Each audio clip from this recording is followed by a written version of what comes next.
Hello, everybody. Hello, everybody, and welcome to Authored Content. This is episode 74, I believe, according Very to good, Martin. the master of counts over there, Ray Vigilobos. I just Um, always check the website, and that's always a good place to go for these things. Today we have special guest Tom Geller with us, Hey, Tom. and we are going to talk about cryptocurrency and Bitcoin. So, Tom, why don't you give us a brief introduction of yourself? Sure. I should have prepared that. I live in Oberlin, Ohio. I've been working as a freelance writer since 2006, and I also worked in the 90s for technology publications.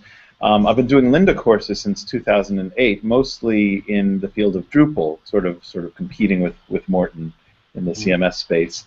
And I started getting involved in Bitcoin, not really in the very earliest stages, but earlier, I would say, than most people, and I looked into it and I sort of discounted it. And then when I came back later to write an article for the Association for Computing Machinery, it had already sort of taken off, and the price was at about $120 a Bitcoin.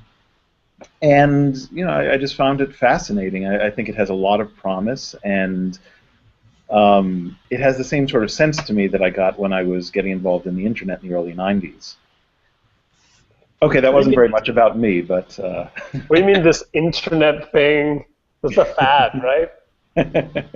Well, I was online in 1986, so I really did see it sort of grow from there. And I wrote an article about the internet in 1991, which was sort of just before it all hit.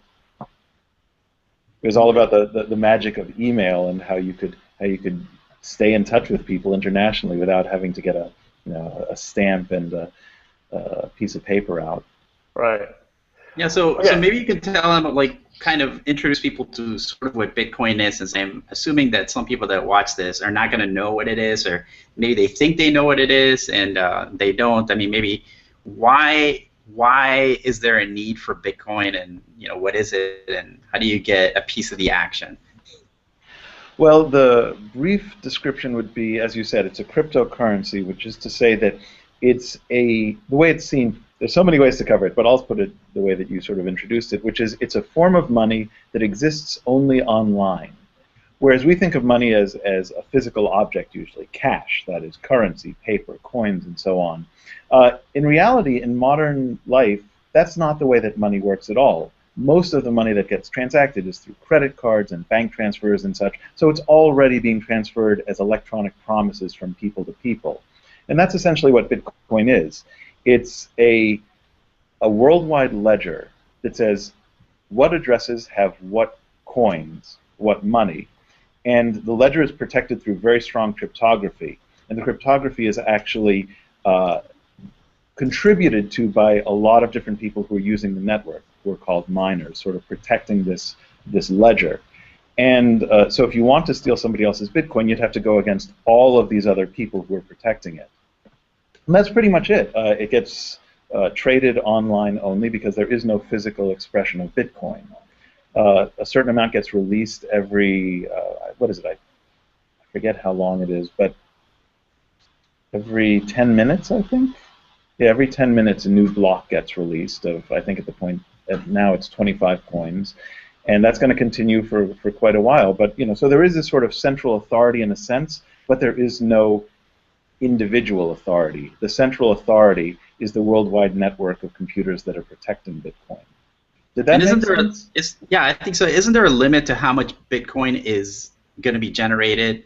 Kind of like, how there's physically a limit to how much gold there is in the world. Isn't there something like that for Bitcoin? You're asking me the tough questions. I want to come up with the exact number. I think it's 21 million. And how much of that has been mined so far, you think? Well, we can find out by going to blockchain.info, which is one of my favorite information sources about Bitcoin.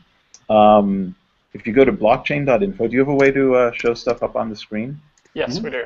Okay. And then click on charts or stats, which is at the top of the screen. I clicked on stats. I could actually share my screen, I suppose, if that's useful. Yeah, you can. Okay. Yeah, I was going to do it, but if you do it, that's fine. Sure. Let me see if I can do this. Morton gets to sort of control what people see, so either way is fine. I wish I had checked my computer to make sure I didn't have anything weird on it. But so I shared my screen and I've switched off of Google I see Hangouts. currency stats. Okay, good, good. So let's see. Market summary, market price. Where's the total? So that's blocks mined. Let me take a look at charts because I think that's a little bit. Total Bitcoins in circulation on the chart screen. And you can see it's released regularly, and right now there's about 13 million released. We go back to charts. We can see also, according to the market, people buying and selling Bitcoins, how much it's worth in total, and right now it's at about $8 billion worth. Mm-hmm. I always find that an interesting statistics. I just want to show one other thing. I mentioned mining and the people who are protecting the Bitcoin network. Somewhere in here it should have mining difficulty, which basically, as more people join the mining pool and the mining hardware gets stronger, the mining difficulty automatically changes. And so you get a sense, really, of how it's grown. And this is just since August of last year. It's gone from 31 million, and this is a measure we don't have to go into, up to, what is this, 16 billion, just in the last year. So this whole idea of the mining is where I think a lot of people fall off. Okay. Where in regular currency you have some sort of standard, right? You either have a gold standard or you have some sort of national trust that says that when you look at the money, it actually says this is basically an IOU. And that could be replaced with some sort of commodity if it was necessary. With Bitcoin, the creation or accumulation of Bitcoin itself happens through computational process. So there are two questions here. Like, one is, what exactly is mining? And the other one is, where is the value in and of itself in this thing? By the way, am I still showing my screen? Yes, you are. Yeah, you just have to click the screen share button. You just have to click the green thing, and then it goes away. Okay, so you don't actually control that. Okay, did I just get rid of screen share? Yeah. Okay, now you're back. Okay, good. You put your finger on two things. One of them is central authority, and the other one, well, you mentioned mining already. And you're right, there is no central authority for this except for the algorithm, which was started back a few years ago. So every 10 minutes or so, the algorithm that set up Bitcoin, and this is coded into all of the Bitcoin programs, basically, all of the Bitcoin programs that have to do with mining. Every 10 minutes, well, I'm sorry that I'm sort of talking about two or three things at once, because that's fine. As you point out, Bitcoin is sort of complex. So in order to explain mining, I have to go back and explain sort of how these coins are spent and protected. When you transfer a Bitcoin from one person to another, it goes into what's called a block. And that block is cryptographically sealed. So the transaction is protected with cryptography, and the entire block, which contains many transactions, is cryptographically protected. Out on the internet, people who are interested in doing what they call mining, they actually perform that cryptography. They sort of tie the knot, you could say, on their computers. Well, I sort of put that backwards. You tie the knot, and then they're in the business of untying the knots, in a sense. And whoever first unties the knot gets a reward of what's called the block reward. They get the 25 Bitcoin or whatever it is. They also get any sort of transaction fees that were contained in that block. So if there were 100 transactions in there and each one was 1,000th of a Bitcoin, they get that 1/10 of a Bitcoin as well, in addition to their 25 block mining reward. So there's a financial incentive for people to do this mining, and by doing it, they're checking the knots. They're connecting each block with the previous one, and so on. Which I think was really a very intelligent thing to be designed into it, that if there wasn't this financial incentive for miners, nobody would be doing it, and there would be none of this cryptographic protection on the entire system, really. I don't know if that really addressed your question. Well, it does. So you mine, I'm assuming. I do not. You do not? Okay. I do not, and I never have. What is the reason for that? Like, you use Bitcoin, right? I use Bitcoin, that's right. Very few people actually mine.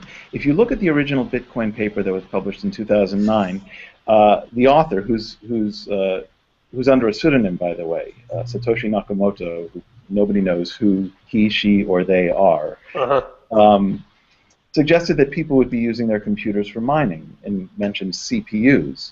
Well, very quickly that stopped happening when people started realizing that they could gain these Bitcoins and Bitcoin started to have money. They started using specialized programs written for the GPUs of their computers, and they blew away all the CPUs.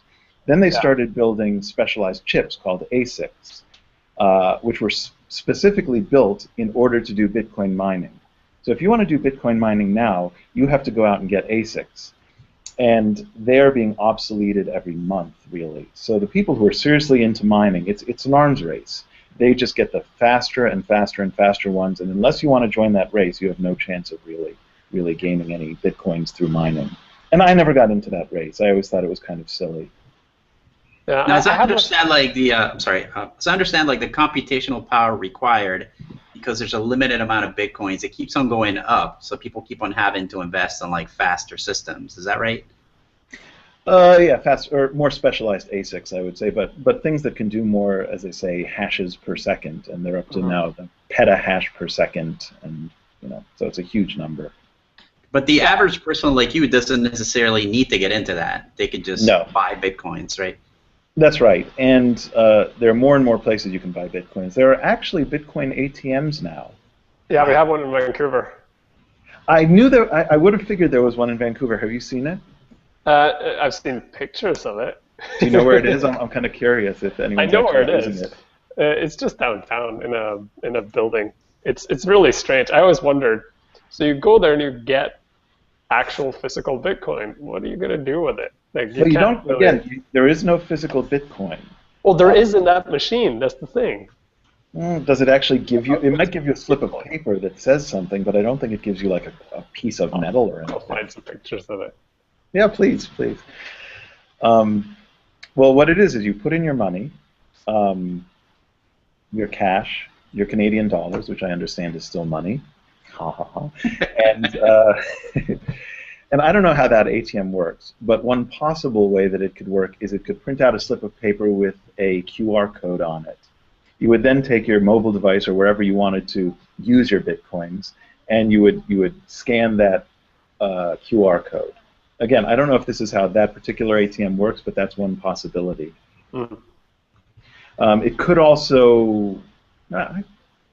I used an ATM Bitcoin once when they were first introducing them at a Bitcoin conference in April 2013, or May 2013. And that was when I got my first Bitcoins, actually, was through an ATM. Since then, I've bought a few more using Coinbase.com, which is one of the many ones that you can buy Bitcoins by linking up your bank account and so on. It's still rather difficult to get them, though, because there's so many regulations in place. And when governments want to regulate Bitcoin, they can't really regulate the transactions from people to people in Bitcoin, but they can regulate where it touches national currency. Yeah, because that's the other really interesting part about this whole cryptocurrency thing. Because Bitcoin is the other one. You have what, Kanye coin, and you have Doggy coin, and God knows what else. These currencies are not tied to a specific country, and that both means that there's no central bank that holds whatever value they have, but it also means that they kind of free float between the economic structure that we currently have, that where if you earn money, you pay taxes on it. If you buy something, then the person you're buying it off pays taxes to it. So this introduces a whole new way of thinking about value and also contribution back to the society you live in, right? Well, I assume you're talking about taxes generally when you talk about contribution back into the Yes. society. No, and Yes, I think Morton usually speaks in code like that, so. So the point that is often made, and I think is true, is that it really doesn't matter what the item of value is. The taxing authorities have the right, and it's backed up with, as they say, police power, to tax you on any value that's exchanged. The issue with such things as cryptocurrencies is it's easier to hide than certain other kinds of value. But that's true with a suitcase full of cash that you stick under your bed as well. So, you know.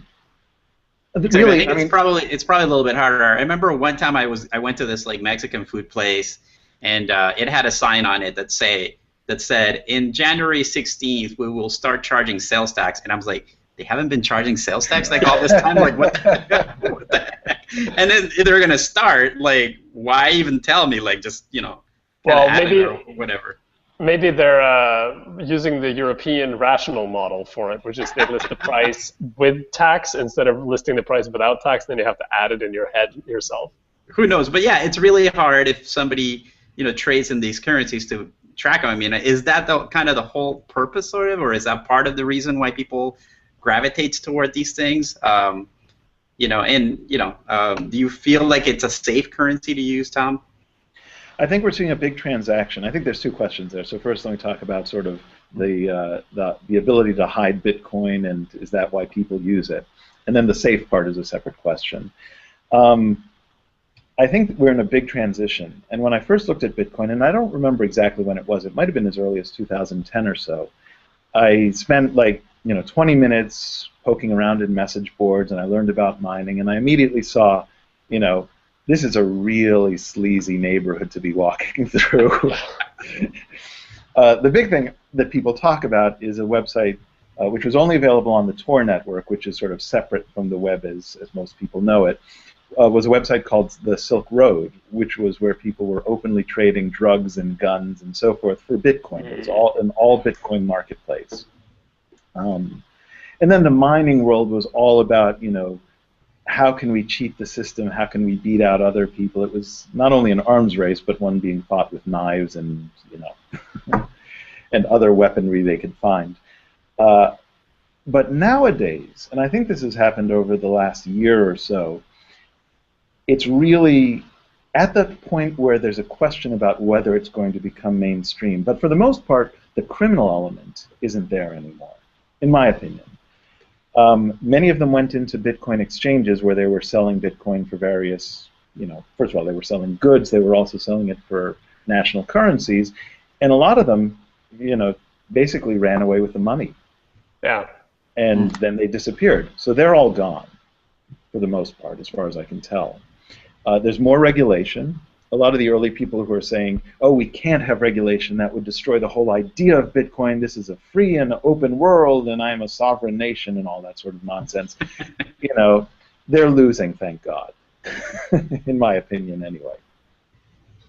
Yeah, but how safe is it how safe is it to have a currency where you don't know who the people who originated, the software are, and who potentially have the ability to say, let's just take all the Bitcoin, like let's wipe it all out, or destroy this thing that we created? Because if you don't know who they are, how do you go get them if there's some sort of problem? And then how do upgrades happen to this thing? Well, you should watch my Lynda course. Oh, there you go. No, I'm sorry.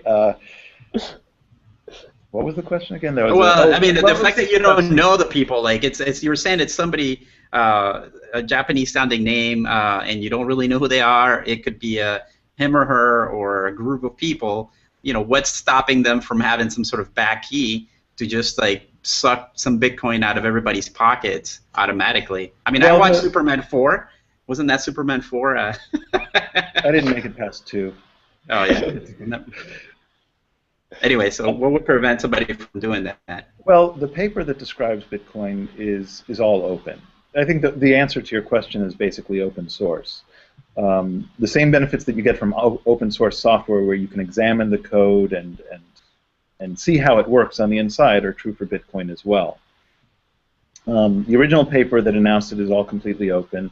It relies on cryptography that's being used right now in this conversation. You know, Google, I'm sure, has some cryptography behind the Hangouts. It's all SHA 256, and there's some other things, and you know, it's all open stuff. So if there's a back key, it's affecting much more than Bitcoin. It's affecting our email and web communications and our entire digital life. So you said the NSA started Bitcoin? Well, it's funny you mention that, because I remember when the whole NSA thing was happening that, you know, the NSA had their hands in RSA, which is a cryptography company, and there were some flaws found that could have been a backdoor that might have been started by the NSA. And I have to be honest, I'm not a cryptographer. I don't know the details. But again, if there are such backdoors, they affect much more than Bitcoin. It's not a Bitcoin-specific issue. So, you know, this whole you know, there's a trust thing here, because, you know, if I buy something off you, then I give you money, right? And then you're like, oh, this is money. I can go. I know what this is worth, right? But for instance, for Bitcoin, as you showed, the value of Bitcoin has gone up very dramatically, right? But there's also, when you look at that graph, you see also in December, there's this major peak, and then all of a sudden it goes boom down and then falls, and that was because of MountGox, right? Actually, that was before MountGox fell. Oh, it was? But yeah, it was. There's some sort of market correction, perhaps. Yeah. But you know, where exactly do you place your trust, and how do you know that what you get is worth something? Again, that's a question bigger than Bitcoin. You're Danish, right? It's close. Norwegian, same thing. Oh, you're Norwegian. I'm sorry. My apologies. I know that there's a lot of Nordic. Anyway, so you're Norwegian. You live in Canada. I'm in the United States. I was born in the United States, so we've never really had to face issues of big currency fluctuations. But that's an issue that happens to national currencies as well. Yeah. Not with the volatility of Bitcoin historically.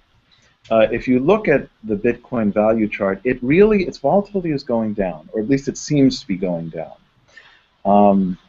The last big peak, as you correctly pointed out, was November, December, when it went up to like 1,160 or so, 1,160 US dollars.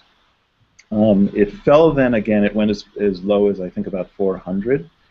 I'm trying to remember when that was. I think that was about March or so, March or April. But it's pretty much hovered around, in a certain area of 500, 600 since then. It's now at about 620. The volatility is going down. What will cause that volatility to go back up again? I can't really guess. I don't know if that's the sort of trust you're talking about. Well, could it be something like, I mean, this MountGox thing kind of blew up all over the place because everyone's like, Morten, I think you should say what that is, because I don't know what you're talking about. Yeah, it's what is it, like, essentially a bank and a currency exchange or something like that for Bitcoin, a company that held the Bitcoin for people that got hacked, and then someone just lifted it all? MountGox was one of the many exchanges that got started early in the life of Bitcoin. And it's funny, MountGox was originally started by somebody else than its final owner as an exchange for Magic the Gathering cards. Yeah, I know. In fact, that's what MountGox stands for, is Magic the Gathering Online Exchange. So this guy, Mark Karpeles was his name, bought it and started using it as a Bitcoin exchange. And it was very straightforward. You send money, he sends Bitcoin. Again, it's an electronic exchange. The Bitcoin appears in your account and everything's fine. Well, the withdrawal time started getting longer and longer. So if you wanted to get your Bitcoin out, it might take a day. If you wanted to get your dollars out, if you wanted to change it back into dollars, it might take a week. And there were all these irregularities. But again, it was sort of the Wild West, and people said, oh, it doesn't really feel like real money, and I get my money eventually. Turned out he was running basically a big pyramid scheme. Mark Karpeles is a remarkable character. If you read any of the things that he's said and done, it's clear he doesn't really have a connection with reality. That's awesome. That's who I want to trust my money with. Yeah, exactly. But that's the way it was. And I don't know if there's anybody like that still in the Bitcoin world, if any individual can bring it down in the same way. But I will say, as a proportion of the Bitcoin ecosystem, there are fewer such people. And there is being government regulation. There was just something announced in the state of New York about requiring licenses for exactly that sort of business. Yeah, and to be fair, I mean, in the early '90s, a single investor in Japan, like a British investor in Japan, managed to take down an entire UK bank by making poor choices. So a single person with one single entry into a computer took down an entire nationalized bank. So it's not like money is secure itself. It's just, and the country of Albania was taken down by a Ponzi scheme. Yeah. Historically. I guess it's just hard to fully wrap your head around what this is. But then you have these other things. I don't know if you guys are aware of it, but in New York there's something called Venmo. Have you heard about this? Mm. It's my sister-in-law told me about this. She lives there, and she said all over New York there's all these ads that say George uses Venmo or whatever. And Venmo is a phone application where you load money into it, and then you can send money to anyone. So it's kind of like currency exchange, but it's like you literally purchase kind of Venmo dollars, and then you pay them to other people. So if you're having lunch with someone, instead of throwing out cash or doing the whole credit card thing, you just say, I'll pay for everything, and then you guys just send me the money over Venmo, and then I'll take it out again. And in Africa and in India, they've used a similar model for years called M-Pesa, M-Pesa. Oh, yeah. Mm-hmm. Which is also this kind of other type of mobile currency that is not, you don't need an actual pile of cash, you don't need anything. And I'm wondering if the future of Bitcoin probably lies somewhere in that realm, this idea of you just put in your money in Bitcoin and then it becomes a thing that you can transfer money on your phone with. You don't have to do this whole credit card thing or whatever. Well, you point out quite rightly that Bitcoin is not the only electronic currency or non-governmental currency, and in fact such things have existed for hundreds of years. Continental dollars, right? Yeah. In the history of the United States, that was a non-governmental currency. Going back to the earlier days of the internet, during the boom anyway, if you remember flues or beans, FLOOZ or BENNZ, or there was cyber gold. These were all, basically companies started their own currencies to be traded online. They're all out of business now, so anybody who was holding those kind of currencies is kind of screwed. The difference with Bitcoin and other cryptocurrencies is that there's no central authority. That's really the major and only difference. But otherwise, it works exactly the same as these other systems, which technically are called script. Right, because they're basically IOUs. Yeah, essentially. They're a non-governmental currency, you could say. And speaking of such things, one that I've always sort of liked is the city of Ithaca, New York, has, I think, is it Ithaca dollars? Am I conflating two different stories? But I think it's like, each certificate is worth an hour of babysitting time or $10, and then they started to be exchanged as currency within this city, and this whole other economy, you could say. Oh wow! Yeah. I think we lost Ray. Bitcoin coins. Oh. I was just putting. Yeah, I think you mentioned. So I looked them up, I guess, on Wikipedia. So I guess that's what some of the physical ones at least look like. They were saying in Wikipedia that it's really only you see it like this only like in news articles because there isn't a good way of illustrating it. So I don't know if this is just a made up kind of thing or. That's very interesting. Yes. So actually, we have a question actually from one of the viewers. His name is Tyler Clare, and he's saying if you are looking into mining, perhaps what are the current sort of software requirements that somebody would need to kind of get started if they were interested, or is there like you know, I've heard that there's maybe groups of people that get together and they kind of buy a share into a mining company or something like that. Can you maybe talk about that if you want to get some? Like maybe how do you get them? Sure. Well, if you'd like, I'm going to share my screen, and then I'll switch over and I'll show a few things that might be useful to that person. And again, I have to apologize because I don't really get into mining.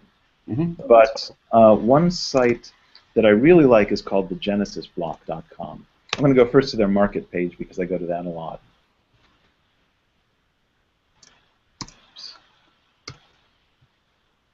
So this is their market page, but they also have a mining page. Where is that? Right here. They've changed their site somewhat, so. And you can see the speed and difficulty, but one thing that's really cool here is if you go down to the market and hardware parameters, you can say what sort of hardware you have here. Let's just say ASIC Miner, which is one of the companies. Choose the product, Q, since I think that's the more recent one. And then you figure out what it tells you what the hash rate of that particular product is, power used, and so on. A big variable in here is the cost of electricity. Yeah. So let me see, and I haven't looked at this screen for a while, so you'll have to apologize. I have to apologize. You can change all these different variables. Electricity costs, here it is. How many dollars are you paying per kilowatt hour? Let's say that at 15 cents per kilowatt hour, we look over here at the payout, and we see that we'll never actually make back our money. Mm. But now if you're in, let's say, Iceland, where I think they have cheap electricity, and you say it's only a penny per kilowatt hour, let's see. Nope, you're still not going to make back your money.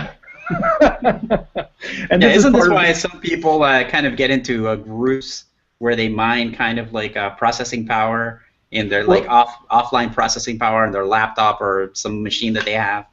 Well, this is actually assuming that you're part of a pool, and you see down here this pool fee. I'm going to just do a quick search for Bitcoin mining pools. Comparison of mining pools. Yeah, because this is I read something about this too, that they're saying that the cost of mining has now vastly superseded the money you get out of it. So in essence, Bitcoin, the value of Bitcoin is now closely tied to the value of electricity. So it's basically just a conversion of electricity cost into something else.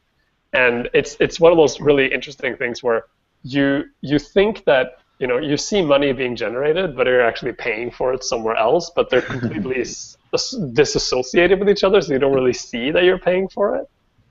Well, one interesting thing is that somebody is making money because, well, if we have truly frictionless economy, that is, if people are acting based on their best interests, and people quit mining if they're not making money, then we can assume that people are making money, because if people start to pull away from the mining process, then the difficulty will start to go down, and then it'll become, it's a self-regulating sort of mathematics. Interestingly, that hasn't happened yet, and I think it's because there are people who have worked out a system where it does, where they are actually making a profit. This is a big danger to Bitcoin in a way, because there are economies of scale. Let's say that you live in a place that has cheap electricity. Instead of going out and getting, one blade that you stick in a rack machine somewhere, you get thousands of blades and thousands of machines. Now you have a Bitcoin mining data center, essentially. It's like a data center. And you become sort of this king or queen miner. Yeah. Well, that's blocking out a lot of the other individual people. And then that person could potentially have more power than, well, there's a thing in cryptocurrencies, if you gain 51% of the power, you control the currency. And there is a threat of that actually happening. One of the pools actually just made a pledge to never get above 40%, because for a while they were above 50%. So, this is a danger to Bitcoin. It could actually bring the whole thing down, ultimately. Now, while that's happening, people who are designing and maintaining Bitcoin are also writing things into the protocol to try to fix this, but it's an ongoing battle at this point. It hasn't all been settled. I'm just envisioning, someone putting up a gigantic windmill in their garden and then powering a Bitcoin mining machine and then actually generating money directly from wind power through that. Because that's what would happen, right? I am certain that there are wind-powered Bitcoin mining rigs. Then again, you could also just sell the electricity. Yeah, I know. That's what I was saying. That if it's true that electricity is more expensive than Bitcoin, then you're basically just translating electricity into money, and then you might be better off. Right. One of my friends, he has a tiny little, it's physically small, like a little mining machine, and he says that it earns him enough money to pay for his cable bill or something like that per month. And all I was thinking was, have you looked at your electricity bill, like to see if that you had an equivalent rise in the electricity bill that then, outweighs that? Well, one thing that people do, and they get caught every once in a while, is I'm having this conversation from the library of Oberlin College, as you can see, and students will start mining rigs in their dorm rooms. They're not paying for the electricity. What do they care? Oh, that's hilarious. So I remember there was a big deal, like when the internet shopping kind of was first getting started, where people were trying to completely live off the internet. Is anybody doing that with Bitcoin, or is that even possible to say, I am only going to pay with Bitcoin? Can you live off of it right now? Is it that popular? There have been several. I'm going to share my screen again, if you don't mind. There have been several attempts to do exactly up here. Some of these different stories. There's one in Forbes here, living on Bitcoin for a week. So you can read all about people's stories doing this. Of course, we're going to get an ad, and I'm going to skip it. I guess it depends on where you live, right? Or does it? Because it's tied to online. Technically, you can, if you can order from, say, like Amazon, you could probably get your groceries and stuff that way. Yeah, if you're in the States. No, that's right. Yeah, poor Morton. Aww. Well, I remember someone, one of my old university buddies. He was in Bitcoin from the very beginning, and he earned a colossal amount of money because he was in so early. And he was saying that in the beginning, everyone who was into Bitcoin owned a pair of alpaca socks because somebody was selling alpaca socks. Yes. Yeah, with Bitcoin before anyone else. The first known commercial transaction that I've heard of anyway was, and I suppose, I don't even know if Silk Road was set up then, so I don't know if people were selling drugs at that point, but the first one that's sort of famous was somebody bought a couple of pizzas from somebody else, just through Bitcoin talk. They said, hey, let's actually use this. I will send somebody 10,000 Bitcoin if they will order me a pizza. And sure enough, they got 2 pizzas delivered, and I'm told also some garlic sticks. And that 10,000 Bitcoin, which was then worth, I think, $40 or $30, he overpaid a little then, but it's now worth several $1 million. Wow. Most expensive pizza in history. It's probably worth like $25 million now. Wow. And there's also this story that was circulating earlier this year about a guy who had thrown away a hard drive with millions of dollars of Bitcoins on them. I think it was 9,000 Bitcoin. Yeah, and it's kind of strange to think about that, because what is the backup routine, I guess? Because if hard drives fail all the time. Yes. Computer memory fails. So is there a backup routine for Bitcoin? Yes, although it's not perfect yet. And that's a very relevant question to my interest, because I recently launched my Bitcoin program and found that it read 0. And I quickly ran to blockchain.info and checked my address, and it says, oh no, the money's all still there. The Bitcoins are all still there. You just don't have it on your computer. Fortunately, I did print out what they call my private key. Your private key in crypto, so it's a public key, private key system. The public key, in essence, is your Bitcoin address. That's technically not right, but it is basically your Bitcoin address. Your private key is the thing that lets you get at the money that's been sent to your public key address. I had backed up my private key onto a piece of paper and stuck it in my safe. So I just have to resurrect it on my computer. And I'm worried that that's going to be a difficult process. I think I'm going to actually, if I printed it out as a QR code, I could just flash, do it, and it'll be easy. Instead, I have to type in a string of several hundred characters and make sure none of them is wrong, But once that's so done, technically right now you're a bit broke, in other words here. well, not quite, because I also have some on a different address on my phone. So, Very good. So you want to diversify, probably. Now that's a concern, though. Is this something that it's really just for nerds? Is it really accessible to like a normal person? Like, say, if my grandmother wanted to get into Bitcoin, I mean, could she do it, or would she have to be so technically savvy that it's really never going to reach like a mass market appeal?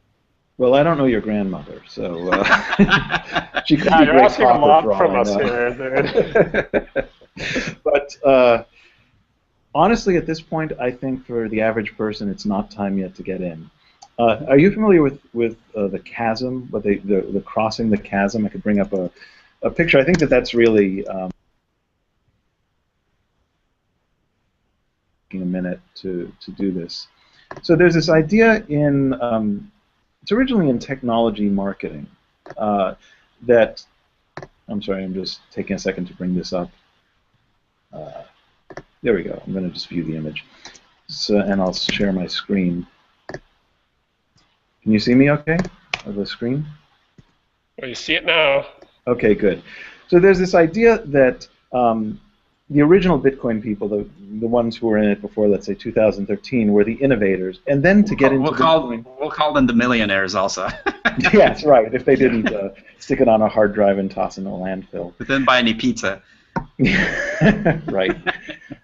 These are the ones who, in order to get into the technology, whatever the technology is, they're willing to change lines of code and hack things together and solder wires and all that sort of thing.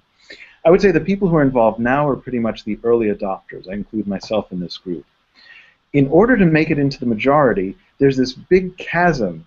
Bitcoin has to prove its utility to people, and that really isn't there yet. It's starting to be there. And I'd like to actually discuss that a little bit in relation to your earlier question about what can I use it for. Yeah. But really, we're still in the chasm, I think. We haven't really moved over to this point where people say, oh, I really have to get Bitcoin. It's useful to me.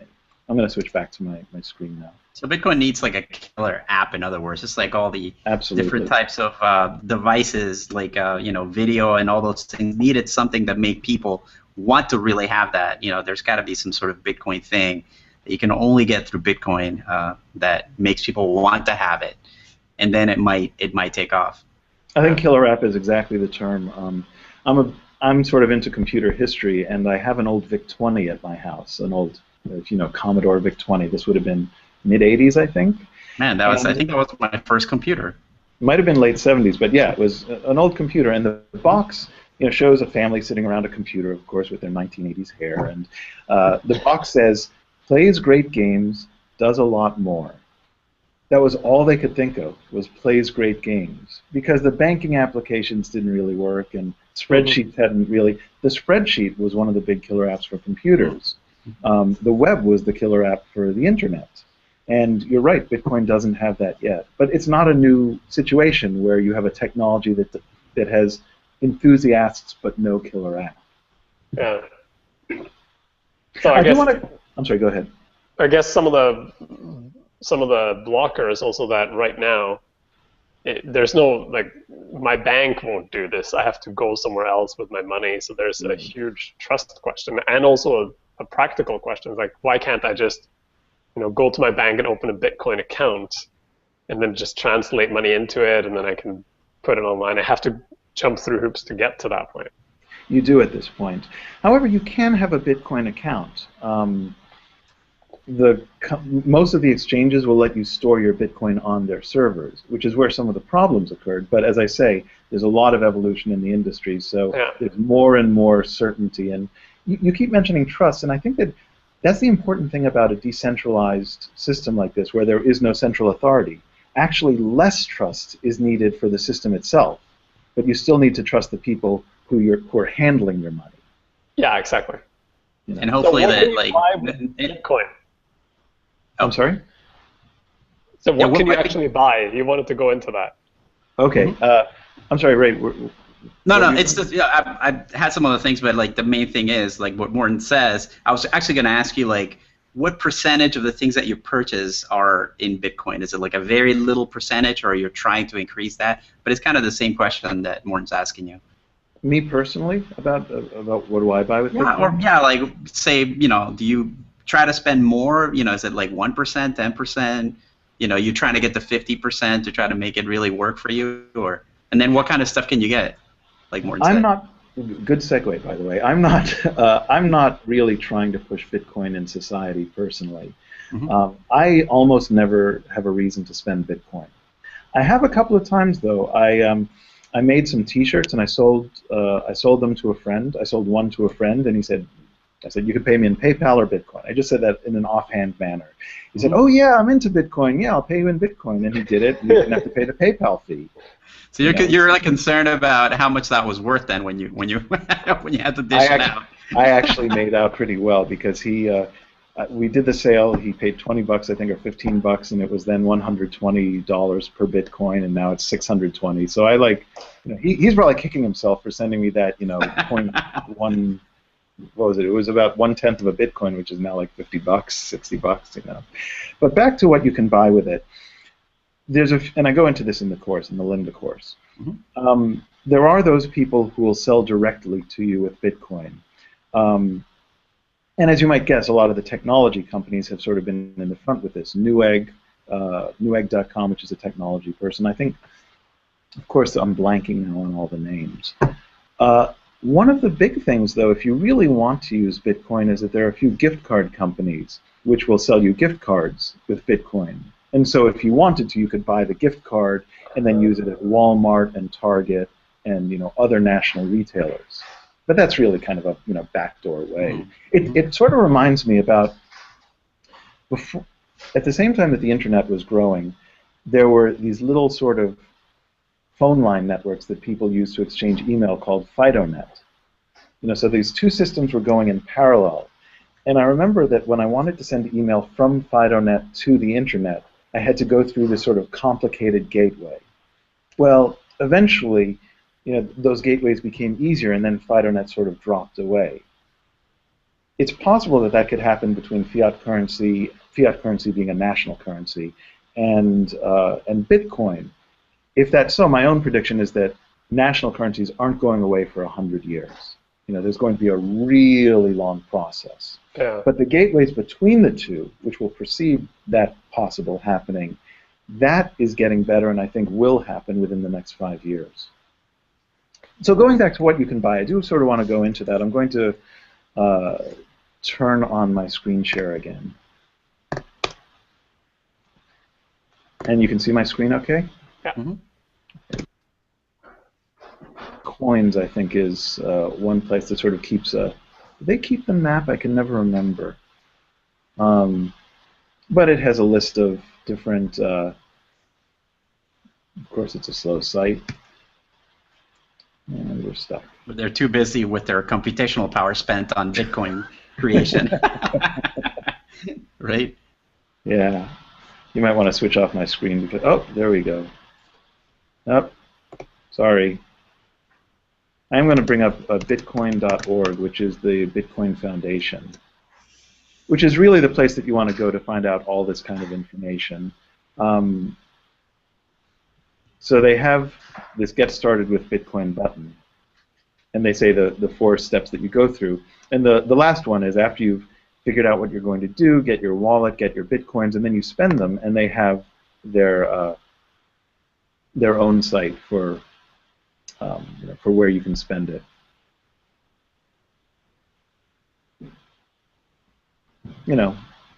Somewhere there's a map. I mean, I know that it has this Bitcoin World Map for Android. Somewhere there's a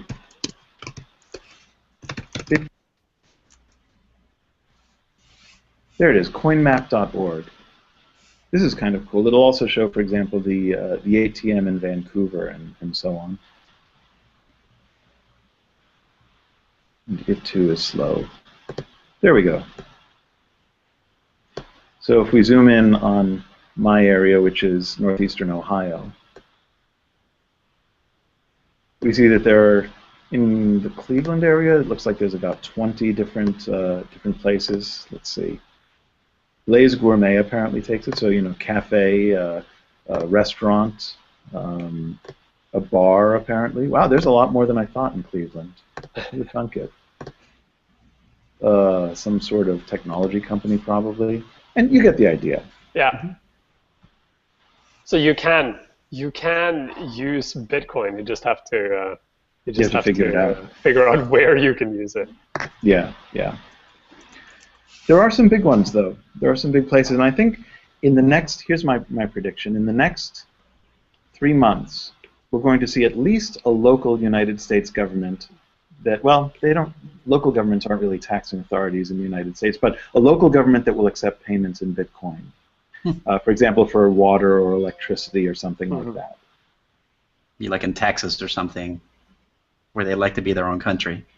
Yeah, right. Or California. Right. They're going to secede or something, you know. I'm going to make another prediction. I think that in the next, it'll take 2 years, but in the next 2 years, you're going to see a state or federal agency that accepts Bitcoin in the United States. Well, it would make sense from a, practical standpoint. It is a way that people are transacting money, and the states would want to get a piece of that. So I can see why they would want to do that. Well, there is something sort of there is an issue with that though, because one of the taxation and police power are the two big powers that government has. They can make you pay taxes, and they can force you to do it by taking guns to your house. Basically, that's the extent of government power. That's why in the U.S. we can have guns back. Well, that's another discussion. I know. I don't want to get more started on it. It's going to go crazy. No, that's true. I mean, they can do this and they can tax you, and so they really do want a piece of this, right? Well, the other thing is, if they want to keep having their government, if they want to keep having the national currency, they can keep forcing taxes to be paid in that national currency. Yeah. That forces a life to continue for the national currency. So, again, I don't think that national currency is going anywhere for a very, very, very long time. But we will have a sort of parallel Bitcoin economy. And I do want to bring up something else before we go, because it hasn't been asked. Why would anybody use Bitcoin? What advantage does it have? And I think, first of all, transaction fees are a big one. Even though they're not really that high on PayPal, let's say, they're really low with Bitcoin. What it comes down to is about 5 or 10 cents for any size transaction. Right. That enables micropayments, which really have never taken off yet on the web. We are at a point where you can send $5 to someone through PayPal and it still makes sense, but not where I'll pay you 50 cents to read this article. Where you start having these micro paywalls, or 50 cents to see this picture, or 50 cents to host your files somewhere, or whatever it is. And those transaction fees are really important when you're talking about international transactions. I mean, to send money, as you probably know, to Norway, do you transact, Yeah, it's crazy. It's like you pay, what is it, $10 per bank, that like your bank charges you whatever, $30, and then you pay $10 per bank. The money touches on its way across the Atlantic, and sometimes that's like 4, 5, or 6 different banks for reasons only known to whoever came up with that system. So you end up paying like $100 to send money. So you have to. We got payments from South Africa once through bank wire transfer, and it was like $150 just to get the money to us. Yeah, and how long did it take? Not instant. I don't remember exactly how long, but it was not, and it was a cumbersome thing. They had to go to a bank and do it, and then we had to physically go to the bank and accept the payment and make sure that it was whole, and then write like it's okay that you took this much money out of the payment to do whatever, build your yacht, something. Right. And people are writing on pieces of paper with pens in order to make it happen. Even though in between there's a lot of electronics happening, no, you're exactly right. So that's one place. Of course, PayPal has succeeded to some extent, but PayPal doesn't operate in every country. Yeah. If you want to send money to your relatives in Pakistan, you're pretty much out of luck. I don't think PayPal works there. That sort of leads to a second use of Bitcoin that's been good for people in places where the currency is unstable or the currency is deflationary, where there's a lot of inflation. Argentina is one country where Bitcoin has gotten a bit of a foothold because people will store their value in Bitcoin, while they watch the Argentine peso go, so I think it's the peso, go down. China has been huge in Bitcoin. The government is actually doing a lot to crack down on that now, and they're stopping the exchange between Chinese yen and Bitcoin. But before that, a lot of wealthy Chinese people, they were storing their money in Bitcoin. And the first big spike that got a lot of public attention for Bitcoin, which was April 2013, I think, was when the government of Cyprus announced that certain bank accounts were going to be basically, parts of them would be seized.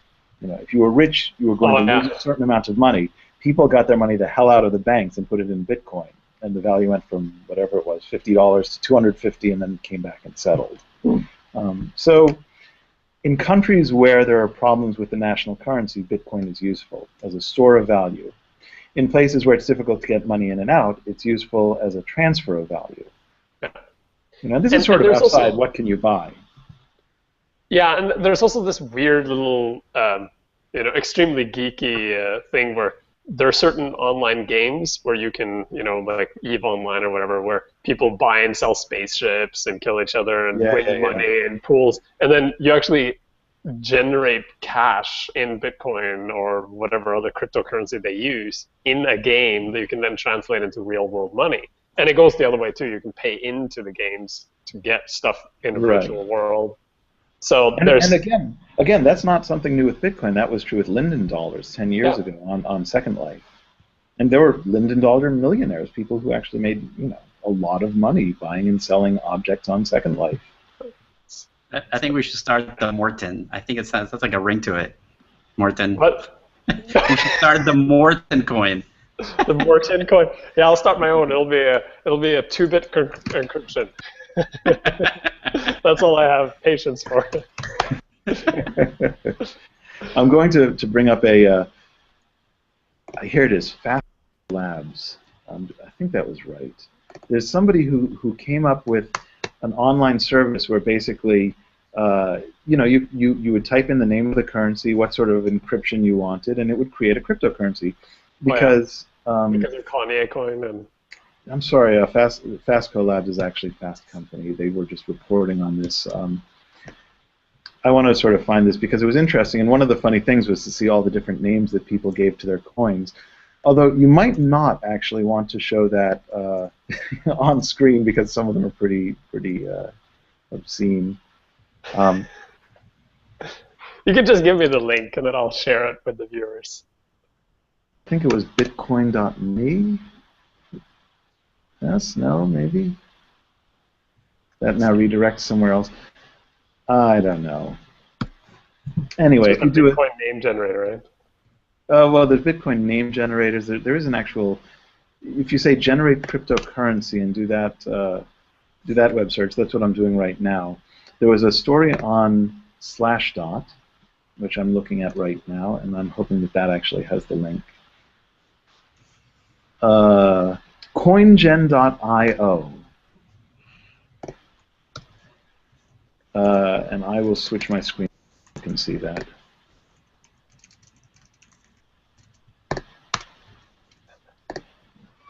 Yeah, here it is. Can you see my screen? Uh-huh. And you can see the different things you can choose. Block rate is how often is a new block of coins released, and a new packaging of transactions into a block. Value per block. This is what Bitcoins was. It started out giving out 50 Bitcoins when you solved a block, and now it's 25, and soon it'll halve again to 12.5, and so on. How often does that happen? Other stuff, and then basically you do this and you download the software and you start it out. And as for how many coins there are, here's a site called Cryptsy, which deals in a lot of different coins. There's another one called Coins E. Oops, Coins. Come on, E. and BTC-E. These are all different trading platforms, and you can see all the different pairs that they do here on the left-hand side. BBQ coin, elephant coin, you know, silly stuff. So I have to make my own. You have to make your own. And the thing is, it's kind of interesting because if you have an interesting hook that that catches people's imagination, and you've held on to a bunch of coins yourself, what they call pre-mining, then you can become wealthy doing that. The thing is finding that interesting hook. Dogecoin or Dogecoin or however you pronounce it was one that Norwegians. It could be like a currency for Norwegian Vikings. Funny you mention that because Iceland. They have the cheapest power, right? I guess. Like you said, they have really cheap power, which is what drives a lot of these miners. Yeah, so. I think so. But Iceland has I forget what it's called, but they did their Aurora coin. It was called. They have had strong restrictions against the use of Bitcoin, but then there's a national one called Aurora coin, which was released to the people of Iceland, and so now that's freely trading. Yeah, Canada also has their own cryptocurrency that no one uses. I forget exactly what it's called. Was it the government that did it? I mean, yeah, it's a Canadian backed by the Canadian dollar cryptocurrency.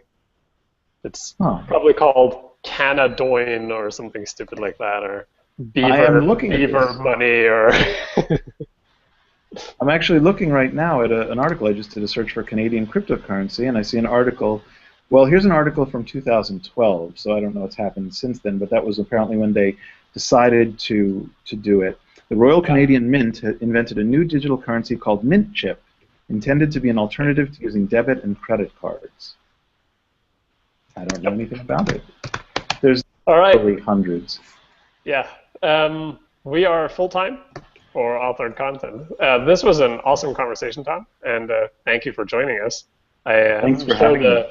I'm sure the people who tune in and watch it later will have a lot better understanding of what this whole Bitcoin thing is about and why everyone's talking about it and how to get into it. And yeah, you should go check out, if you're watching this and you're curious to learn more, you should go check out Tom's course on lynda.com called Up and Running with Bitcoin, which goes into what we talked about today in more detail and gets you up and running with Bitcoin, which is the entire purpose of this, right?